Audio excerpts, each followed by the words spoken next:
Time ডিসিপ্লিনটা পড়ে time খেলা ভালো ফুটবল খেলতে গেলে প্রথম টাইম জ্ঞানটা প্রত্যেকে জানতে। আজকে আমি যখনই সাপোজ প্র্যাকটিসের টাইম দিই, ম্যাচের টাইম দিই, যে কোনো জায়গায় খেলতে যাই আমরা চারটেই টাইম দিলে আমরা প্রত্যেক চারটে পড়ে ডিসিপ্লিনের একজন দুজন আমরা টাইম মতো যাই, বাদ বাকি ম্যাক্সিমাম ছেলে আমরা লেটে যাই, বুঝতে পারলি? তো প্র্যাকটিসের কিন্তু সেম দেখি আমি 4:30টায় টাইম দেওয়াতে 4:30টার পর আস্তে আস্তে মনে হয় 5টা 10-15 তো আসে। কারো স্কুল থাকলে সে না একটু লেট করে ঠিক আছে, কিন্তু ইচ্ছা করে করছিল, তাই না? তো ফুটবলে মানে যে কোনো করিসে খেলার ভিতরে স্পোর্টসে টাইম জ্ঞানটা তো সঠিক যদি করিস তাহলে কিন্তু বড় হতে পারে, ভালো খেলতে পারে, বুঝতে পারলি? আর ভালো ফুটবলার দেখবি অনেকেই হয়, কিন্তু ভালো ফুটবলার হওয়ার আগে ভালো মানুষ প্রত্যেকেই, ঠিক আছে? তুই তোর ভালো ফুটবলার নাও পারিস তুই তোর ভালো একটা মানুষ হতে পারবি, তো সেখানে একাডেমি তোরা এসেছিস একাডেমিতে সেই একাডেমিতে এত সুন্দরভাবে সেট আপ করে প্লেয়ারেরা প্র্যাকটিস করাচ্ছে, এখন গেলে ব্রেক আছে, প্রত্যেকে আমি জার্সি দিয়েছি, প্যান দিয়েছি, কোট দিয়েছি, দিয়েছি, ম্যাক্সিমাম ছেলের বীজ হারিয়ে ফেলেছি, ম্যাক্সিমাম ছেলের মোজা নেই, কেউ দেখি শর্ট মোজা পরে আসছি, কেউ ফিঙ্গার ছাড়া নামছে।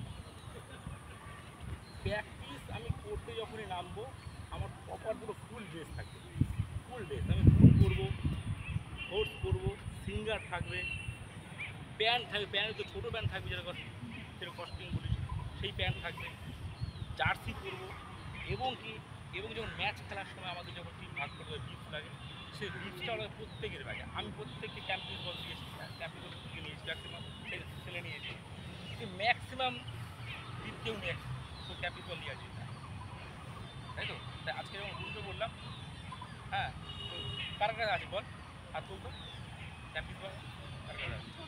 হ্যাঁ, এই কজনের কাছে, কিন্তু আমি কিন্তু ক্যাম্পিং বল দিয়েছি, আমি 50টা বল দিয়েছি, আমি 50টা বল দিয়েছি, মাত্র 10টা বল আসছে, বাকি 40টা বল, বুঝতে পারছি?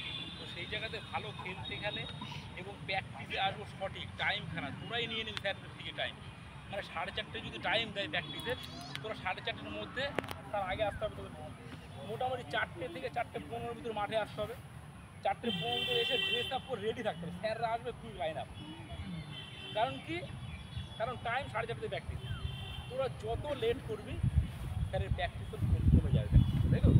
4:30 থেকে প্র্যাকটিস কটক দেয় 6:30, 2 ঘন্টা, এবার সেটা যদি তোরা 5টায় করে দিস তাহলে 2 ঘন্টা হয়ে গেল, আবার যদি আবার 5:30টা করে দিস 1 ঘন্টা হয়ে যাবে, তাই না? তাহলে সপ্তাহে 4 দিন 1 ঘন্টা করে প্র্যাকটিস করলে সে কোনো দিন ভালো জায়গায় যেতে পারবে। ওদেরও যদি ইচ্ছা থাকে যে আমি দেশের হয়ে খেলবো, বড় টিমে খেলবো, তাহলে প্র্যাকটিসের টাইম টেবিলটা ঠিক করতে হবে, ডিসিপ্লিন দিতে হবে, তোদের প্রত্যেকে, বুঝতে পারিস কি বললাম? তো সেখান থেকে তাহলেই কিন্তু তোর বড় হতে পারবে। হ্যাঁ, প্রত্যেকের প্র্যাকটিসে কেউ ফাঁকি দিবি না, প্র্যাকটিস সঠিক মতো করবি, আর সঠিক প্র্যাকটিস করলেই কিন্তু একমাত্র ভগবান করে একটা চান্স দেবে। অনেস্টলি তুই যদি সত্যিকার আমার সত্যি প্র্যাকটিস ভালো করে করিস, তোর ফাঁকি না দিস, ঠিক তোকে একটা চান্স দেবে একটা, ঠিক তোর সুযোগ আসবে। কিন্তু তুই প্র্যাকটিসে আসছিস, নামে আমি প্র্যাকটিসে আসছি, কিন্তু প্র্যাকটিসে ফাঁকি মারছি, ইয়ারকি মারছি, প্র্যাকটিস ঠিকঠাক করে করছি না, তাহলে কিন্তু তুই লস। একটা সময় দেখবি আসবে, যখন আসবে ধর 1-2 বছর গেল, তখন দেখবি একুলো গেল ওকুলো গেল, মানে কাজও করতে পারলি না, এদিকে খেললি খেলাও কিছু করতে পারলি না, লাস্টে কী করতে হবে, টোটো চালাতে হবে, তাই তো? জোগালি করতে হবে, যা হয় এখন অন্য দোকানে করতে হবে, কাজ করতে হবে। সেই জন্য এখন তোদের অল্প বয়স আছে, এখনই শেখার, কিন্তু ভালো করে প্র্যাকটিস কর, ডিসিপ্লিনটা প্রত্যেকে ঠিক কর, আর যার মোজা নেই কিছু নেই সব নিয়ে আবার ক্যাম্পিস বল, যার কাছে নেই প্রত্যেকে নিয়ে বল, ঠিক আছে? এই কি হবে তো ঠিকঠাক টাইম মেনটেন করবি তো? আওয়াজ তো একটা ফুটবল প্লেয়ারে জোরে আওয়াজ হবে, কোনো গলায় কোনো ফর্মে তাহলে জোরে আওয়াজ করবি, মানে যখনই যে যাই আওয়াজটা একটু পাওয়ার হবে যেন শুনতে পারে।